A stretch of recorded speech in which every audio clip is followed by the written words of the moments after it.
Hello, this is Karen Golden Oronte with Living Histories at the Pratt Building in Cohasset. Today I am talking to Richard Tinnery and Aaron Hassan. We're talking about their summer job at Minot Light. But before we talk about their harrowing experience, we're going to bring up a few other tidbits of information about the construction of Minot Light. One of the most interesting pieces at the museum, at the Historical Society here, is a diary of a granite cutter, Charles Dutton. And he wrote this diary in 1901, but he was working on the lighthouse for 2.5 years, starting in 1856. If I could read a few from his diary here.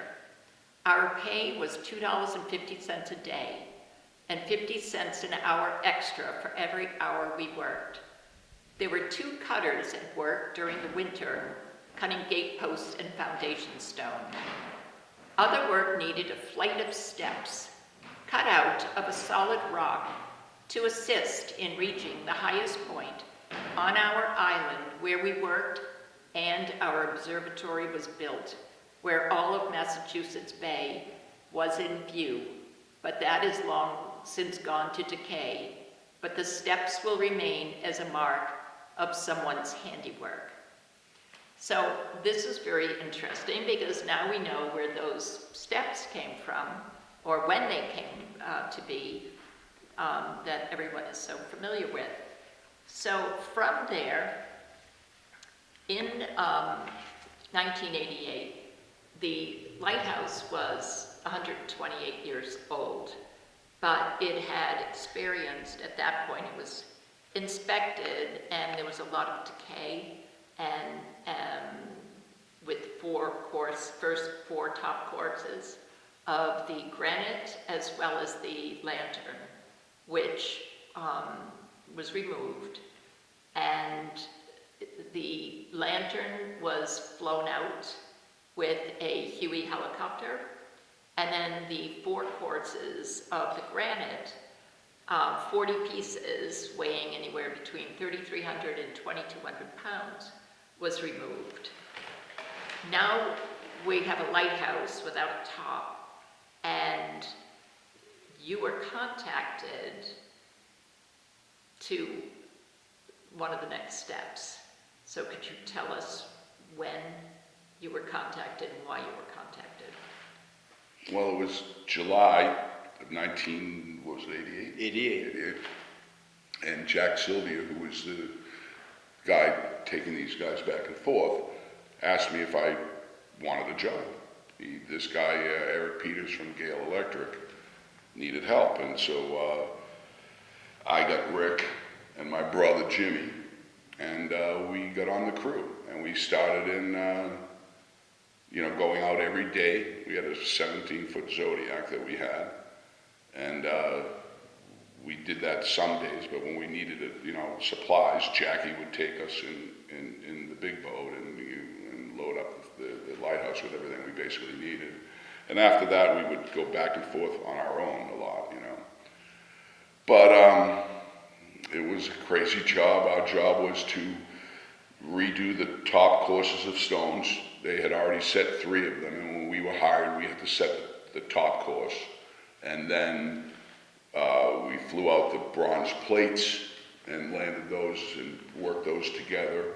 And but that was later on in the fall. But all summer long, we chiseled away at those beams with jackhammers to get all the rust and all the old metal that had decayed off. And it was quite a job. I mean, we did that 12 hours a day, basically, remember? Yeah, the interior.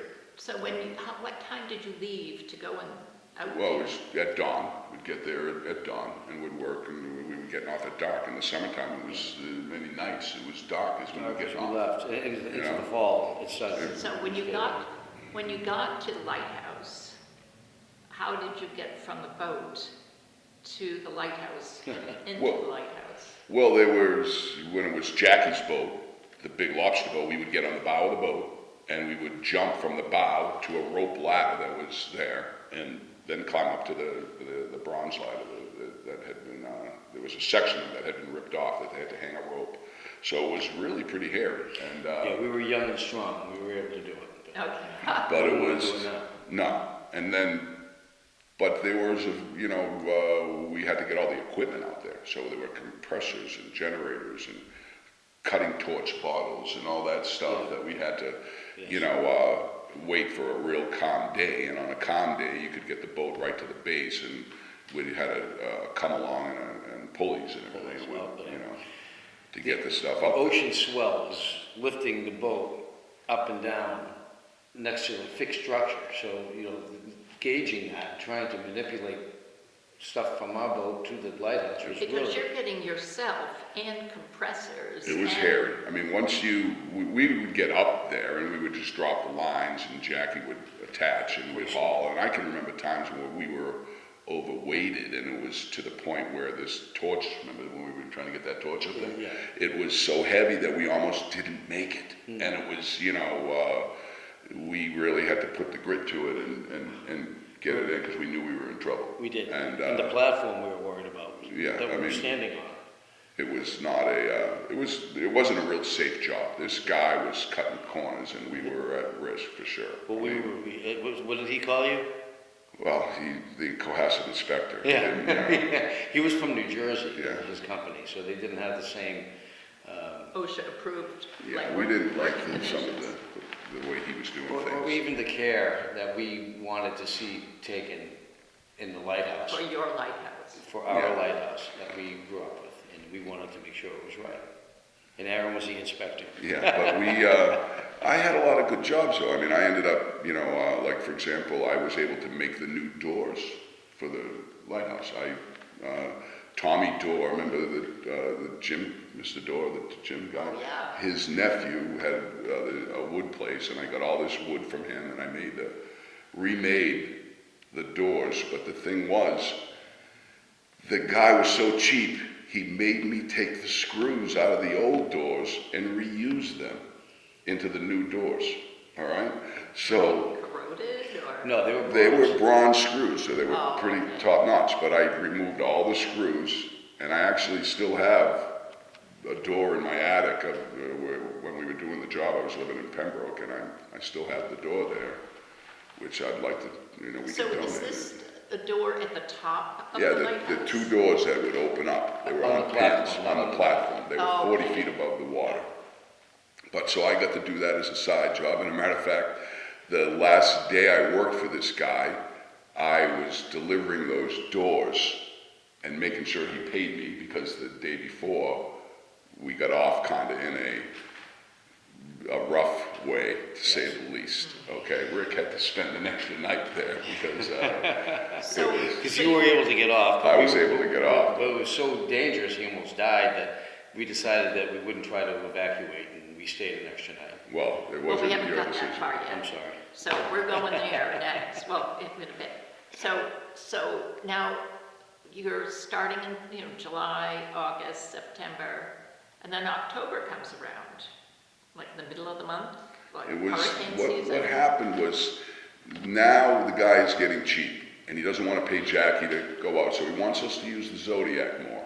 And we're doing it, because we're young, and we didn't really know. And so we took it out, and a few days, the northwest winds start hitting in October, and next thing you know, the Zodiac is getting smashed against the front of the lighthouse.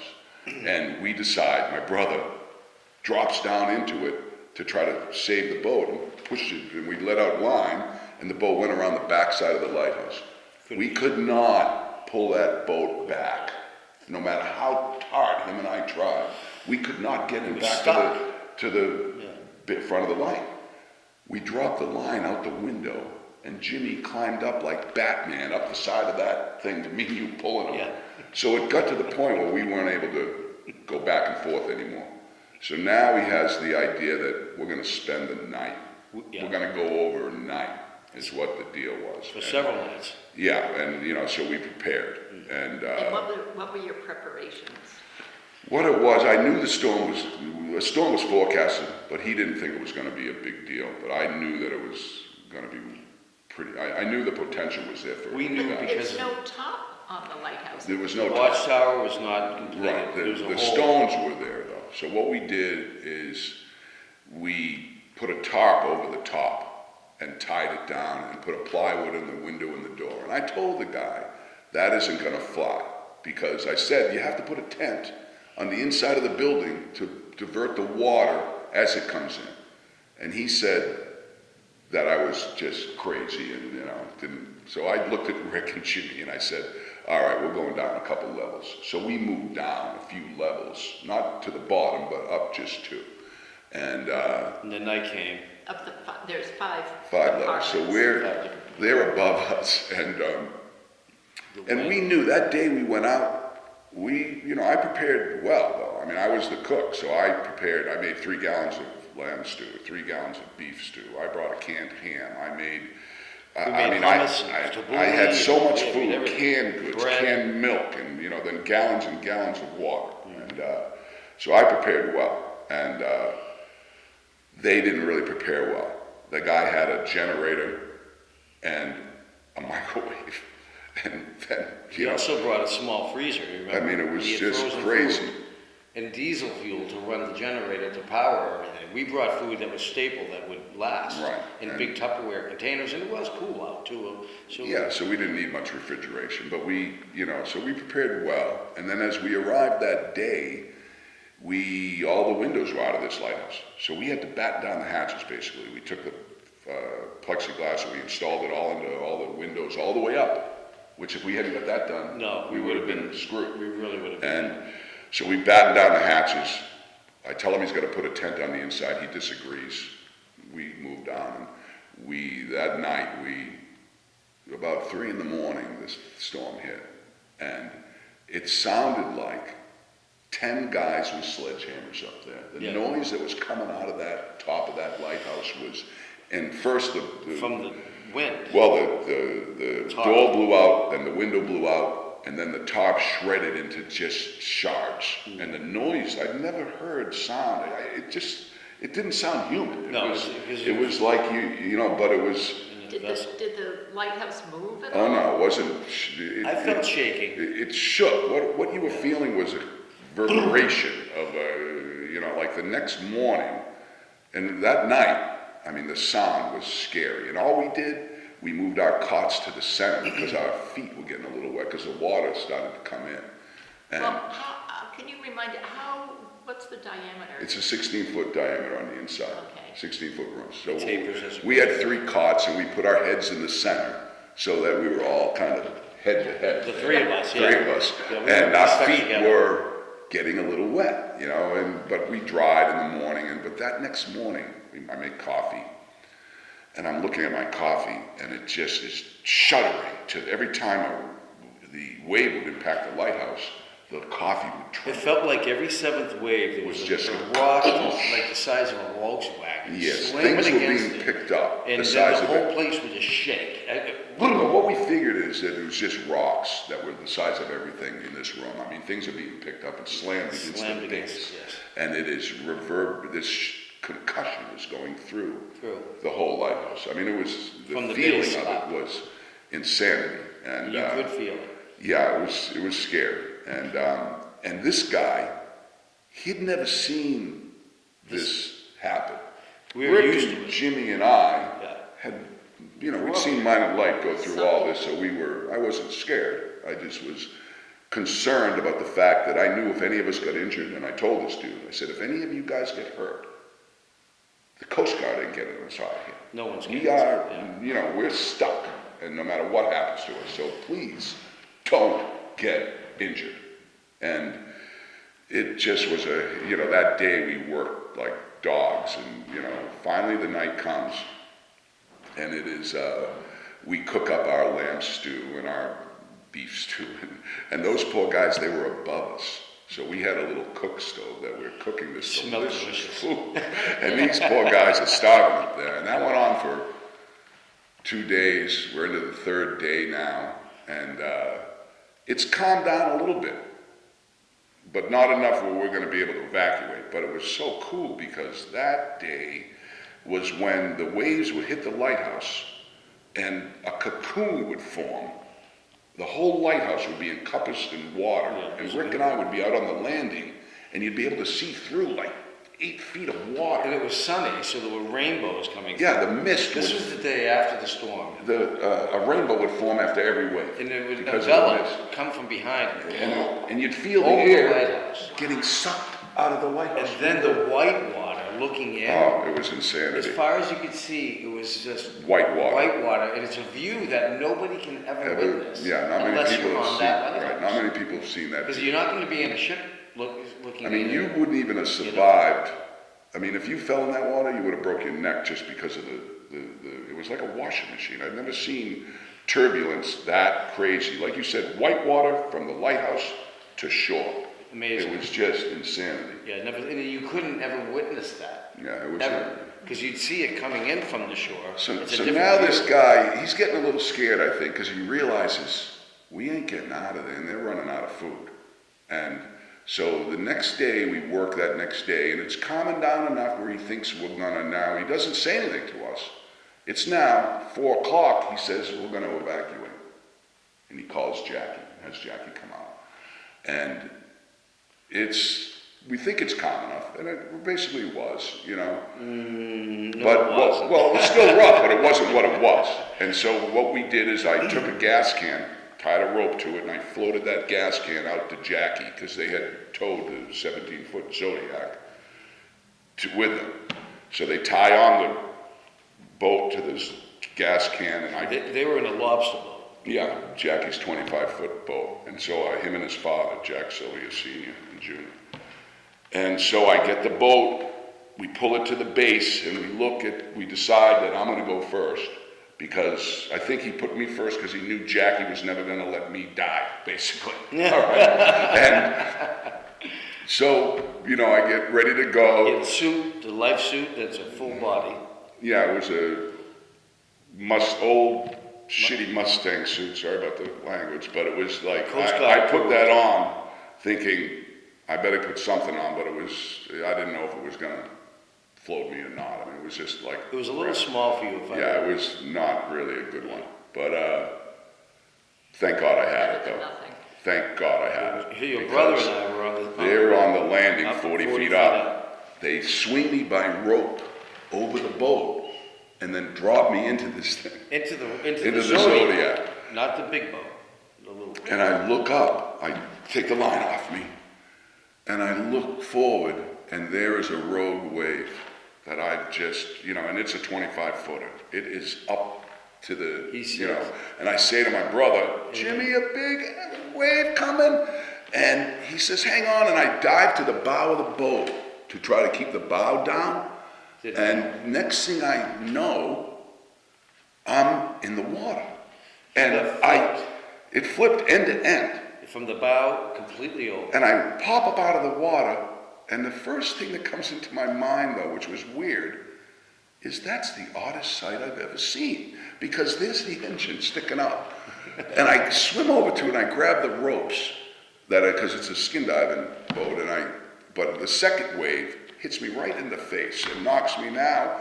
This thing puts me down, and I am 10 feet underwater. And I'm a skin diver, so I'm under there. I'm trying to, you know, my eyes aren't shut. I'm trying to save myself, and I can see the surface and the bubbles, and it's all going in slow motion. Like it was the weirdest thing. But I am, you know, if I didn't have that suit, I never would have come up from that one. No. I mean, that got me down because I'm on the ledge. None of that. You know, you got to remember we're on a ledge, so I'm up against the rocks, kind of, you know, and but I pop up. And I can hear my brother screaming, And me. swim, Yes. swim! And Yes. old man Jack, and Jackie, they're backing into this crap, and they know they're in trouble because there are rocks there, but he doesn't care. He's gonna save me, you know? And I swim like Mark Spitz. I mean, I've never swam like that in my life. And I get to that boat, and now the waves, we're in this series. There was about 20 of these big ones, And the old man, he's 70 years old at the time, and he's the toughest dude that ever lived, old man Jack. And thank God, because he's trying to grab me, and our arms are almost together, and then 10 feet apart, because then I'd almost be under the boat. It was really The surge. the surge, up and down, and on the third time, that old dude, he got hold of me, and he flipped me over the rail of that boat. Like a fish.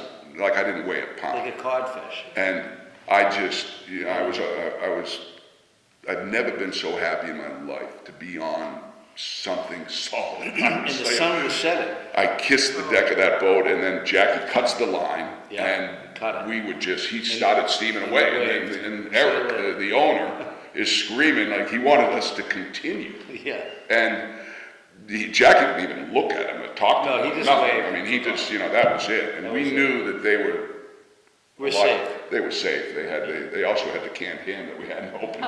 Okay, but That's right there. right, and so but we were getting low. I mean, so we were steaming back in the harbor, and it's a full moon is rising up over the marsh.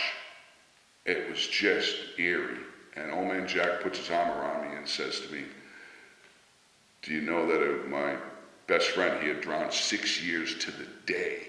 He was a lobsterman, Peter Grimes, capsized his boat out there and never made it. And it was 6 years to the day." That, and old man Jack reminded me of that as we're heading in the harbor. And he said, "This is a story you're going to be telling your whole life, kid." And he was right, because I've told it a few times. And, but I'm glad we survived. I almost got down to the Davy Jones's logger that day. Yeah. And these guys, and Rick, you know, having them up there. I mean, my brother, he was trying to jump. Jimmy said Aaron, his younger brother, was in the water, and I grabbed Jimmy because I swear he was in motion to jump from the platform into the ocean. Well, I was under save that. him. So when they you know, waved and said goodbye to you, Yeah, Well, he at that point, Aaron was on the boat. yeah, but then now you and Jimmy are standing on the platform. We were happy Aaron was on the boat. That's all we cared Oh, about. and then you went back up. We went to- back in, and we actually fed Eric. Yeah, we fed the had other our food guys. that night, but that wave that tucked me under, I mean, I was down. I was under for 5 seconds. I mean, it was just. And Jimmy long- said a that long it was time. like, He was "Aaron, in the you water. weren't coming up. You weren't coming up." He I didn't wasn't. know, you know. And then he popped. But at that point, I was holding Jimmy back from jumping because I knew you were going to pop up, and you did. Yeah, that was a. Thank So, you. That's so scary. now you went back in for another night. Another night. It was a little more peaceful that night because the waves had subsided. Except for they wanted to kill each other. I mean, Yes. Jimmy, my brother, he It was a wanted rough to effort. tear this guy in half. Yeah. Because, you know, and the dude didn't really care. I mean, that next day, when we went out to get these guys, Jackie said to him, "Look, I am, you know, you can't be in charge anymore. You want to be the boss, but when you're on my boat, if I'm going to be taking you guys out there, I have to be in charge Yeah, because you don't really care. He doesn't about understand the ocean. everybody's lives, and I'm trying to protect you too." So Jackie continued to work for the guy, but Jimmy and I and Rick, that was our last day. That's it, Yeah. yeah. I decided that, you know, I'm going to start working for my father again. I think, Yeah. you know, a little safer, and but it was quite an experience.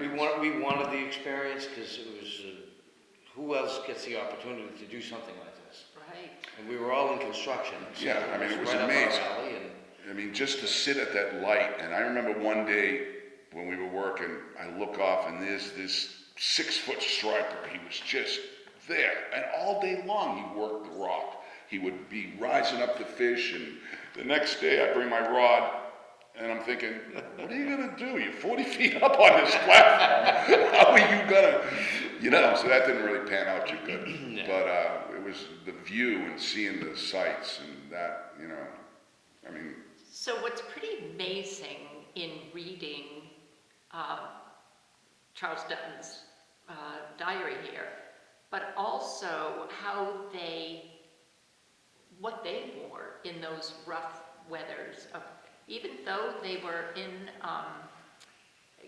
at low tide, they were still working with not nor'easters, but they were still working in really unpleasant weather. So it's interesting because he said, we had rubber pants cemented onto rubber boots that came pretty well up under our arms. So when it was smooth, we would not get wet very often, but woe to the man that got his legs out from under him, for his feet would go into the air and his head would go down into the water. So, I mean, that's, here Let you me tell you were. this, I wouldn't want to be wearing cement 128 boots out years. there on that ledge. I mean, That's pretty, so 128 years later, wow.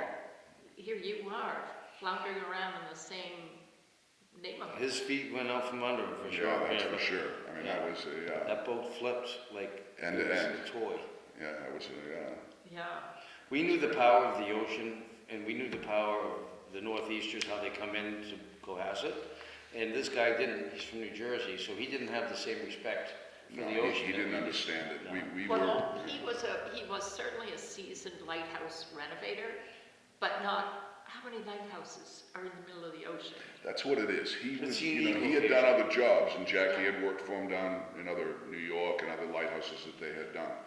And like you said, this is a unique lighthouse that is, people think lighthouse, oh, I'm gonna drive up to it. No, it's, totally inaccessible.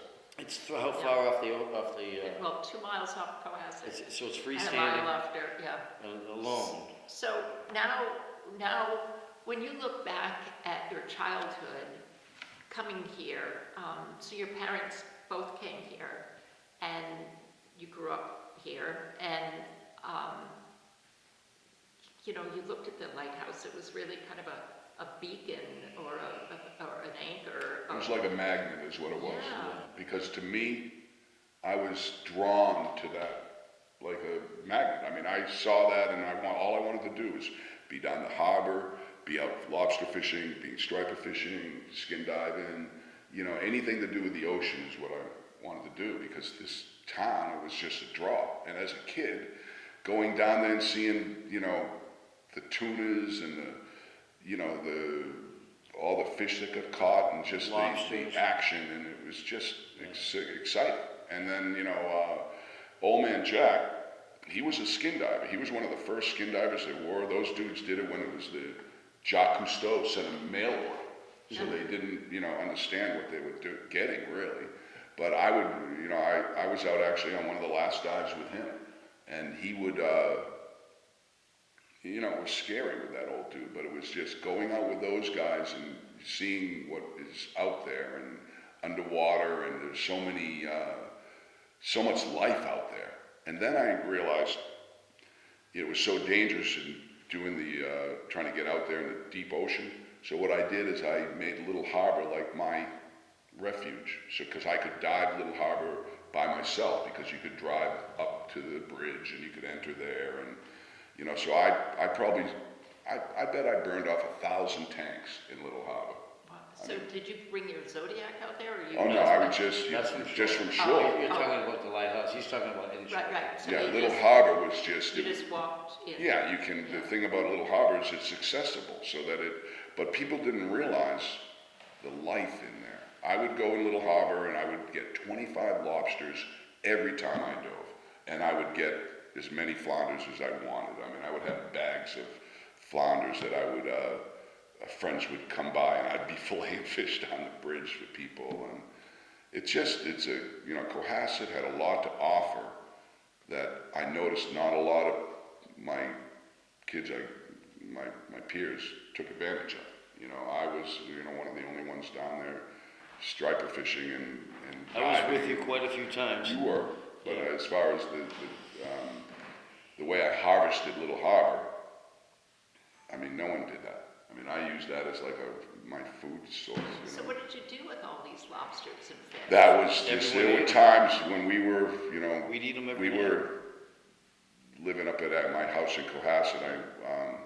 I can remember saying, "There's nothing to eat." We'd open the refrigerator and all there would be Lobsters was everywhere. lobsters. You know what I mean? But we were so sick of them Yeah. that it would be, they were, Time for a steak. yeah, time for a steak. So do you think did you ever roam the streets of Cohasset? Or were you Yes. Oh yeah. Yeah, I mean, Sure. or was it always water driven? Well, to tell you the truth, most of it was Cunningham Bridge. As a young kid growing up in Cohasset, all my friends they weren't roaming the streets. We were either at the bridge, The beach. down the harbor, the bridge down at Cunningham Bridge, or the beach, Or the beach. or the harbor. Well, Yeah. I remember walking down to the harbor on a daily basis to meet up with a couple friends, and what we did was we'd jump right in, and we'd swim from one side of the harbor to the next. We'd terrorize whatever we could in an innocent way, you know, fun Yeah. stuff, and jumping off Hugo's roof. Yeah. While the people are in there eating, you know, we jump Right. off. But, we had a lot of fun down the harbor. It was our spot. It's where you went. And Old Man Jack actually taught me how to eat crabs when I was about 8 years old. He said, "Come on in," and he had an old kerosene stove. Remember with the raccoons coming in through the window as little pets, and the squirrels. And he said, "Sit down, take a crab," and he ripped the body off and he sucked all the juice out of it. And he looked at me and laughed, and then I just did the same thing because I was 8. Are these cooked or uncooked? All cooked. He had a big kettle on top of his old big Oh. pot-belly stove that he still used every day as not only a heat source, but to cook. And he always had something cooking. Yeah, they are, you know, he ate a lot of lobsters. He was the type that, you know, a lot of lobstermen will eat the culls and the bullets, and a cull is a one-clawed lobster, or a bullet is a no-clawed lobster. But Old Man Jack, he would come in and he would, every time, he would keep his best lobster. The biggest one that he caught was his to eat that time. Yeah. So he didn't eat the lousy ones, he ate the good ones, you know. He knew how to live. He did, you know. He was quite a character. But knowing him, actually, when I was young, I wanted to be a lobsterman at a young age. At 10 years old, I decided I was going to be a lobsterman, and I got a skiff and a pot, and me and my buddy, we rowed out of Cohasset Harbor. My father dropped us off down there, and the southwest wind started really hard. And now we're offshore a little bit, and we can't get back. And we're trying to row, and we're only little kids. I mean, we each got on an oar, and we worked that for 2.5 hours. We finally get back to the harbor. And when I got back, I could see the jeans of this old man, and I look up, and there he is. He's waiting for me. And he had been watching me, and that he knew that I was in trouble. And he just, you know, and he said, "What the hell?" And he gave me a ration of, "What the hell do you think you're doing, kid?" And I just said, "I want to go lobster, Mr. Sylvia." And he said, "Tomorrow morning, 5:30, if you're down here, you're up with me, and I'll set those pots for you." So that was it. Every morning I ride my bike, me and my buddy, down there at 5:30 in the morning, which was awfully early for us, but we got there, and then that was it. I was addicted, and going out with him was like, I was like Huck Finn. I mean, there were times when he'd give me the knife and drop me off on a rock and say, "There's some pots over there," and, you know, gather them and bring them back, and I felt like I was Huck Finn, you know, gathering them up and So just. did you put the pegs in the? Oh yeah, pegs and all that, and, you know, just going with him was, So, it was a learning With experience. wooden traps, too. Yeah, because yeah, he was wooden traps, yeah, he was right? a second generation Portuguese fisherman. That was, you know, 6th grade education is all Jack got. And, you know, but he really knew that ocean. I mean, So were they moss fishing when you were growing up there? They were, but we didn't really It was more know Situate. many of the mosses, you know, but they still did it. They They did still that at went out Situate. of the harbor. Yeah, they had I them. used Out to of see Cohasset them. Harbor? Yeah, I used to see Yeah, them. it's Yeah. a double, the moss boats were, Dories. they would row, and they would a bow at each Oh. end. So they could row in to the thing and then row out, so it was. But they had motorized, and they trailer 5 or 6 of them behind them. Right, And they right. have a caravan all tied together, and they'd pull them in all together. They'd Well, they would rake. fill those boats with moss. Yeah, they The would rake moss. that. I guess it was Yeah. for gelatin, I don't even know. They used it proteins or for something. food sources, Yeah. yes. But we also remember walking, you know, from Cohasset downtown at Curtis Compact, which was the old Tedeschi's, and now it's the Barrel. Oh, yeah, Okay, so it was Curtis, and the P&B bus would come through, and there was a bus box. yeah. Everyone right would at hang top out at the of bus Redway. box, Bus box was a hangout spot. hang out. We'd go bowling at the community center, underneath, and there was 10 cents a string, And they had a pool table. and they had a pool table. Of course it had, you know, we did have Yeah, it. so we had our own little community. We didn't have to go anywhere. We didn't have to go to the Cape for the beaches. For fun, we made our own fun because we had the environment that had Well, you everything. know what we used to do too, that was really popular, is the bridges, we would get a sheet of plywood or a piece of plywood, put a hole in it, and, you know, hang that rope from the bridge, and the you'd have to dive in and swim out to it, get onto the plywood, and you could raise the thing up and then get on it and surf back and forth in the current. Yeah. So that was huge. We did a lot of that. Well, riding the rapids was the big thing. You jump up Middle Bridge, and the tide would be going out, and it was rocks. You have to put your sneakers on and put your feet forward and just go with it. Yeah, And it you'd was- shoot right through. Yeah. We used to do You'd that. pop up, and you'd run up, and you'd be bloody on the legs, but you didn't care. You'd jump back in. Yeah, we used to run at Cunningham. We would do that, where you would actually be running because it was only 2 feet deep at spots. Some spots, yeah. And You couldn't stand in that current, though. yeah, it was a big draw. I mean, and then the beach at night when we got older, and I finally was able to go out and stay out late. It was like Party Central down there. The beach I mean, was they full. didn't- It was Full. unbelievable. Every I mean, I kid got in out town. there. Are you kidding me? Yeah, it was a huge party. And people from Situate would come, and some kids from I Hull. don't really remember other towns there. Well, you're right, but a few here and there, trust me. I had a few friends that were from Situate, and then some Well, kids that's from when Hull you get some- were our rivals. And I remember the Hull kids and the Cohasset kids, I think sometimes there'd be a little bit of a beef. I don't recall ever being involved in that, but I remember being... The thing about us Cohasset kids, we weren't, the older kids battled with the Hull kids a lot. We just didn't want anything to do with it. We were very peaceful. We were peaceful. And we didn't, I mean, we were the getting beat up. We weren't we weren't beating people up. If anything, We were avoiding it and going fishing. yeah, maybe we got beaten up a little bit about it. Well, all in all, a great place with lots of fantastic memories decades Oh, my later. Probably I can't imagine a better upbringing Yeah. in this town. Well, I'm still lobstering and fishing to this day, so my And I'm draw, lobstering. like when we get out of here, we're gonna go out and get my last, You're gonna have lobster for dinner. yeah, we're having lobster for dinner. I have, my last pots are out there, we're gonna go get them.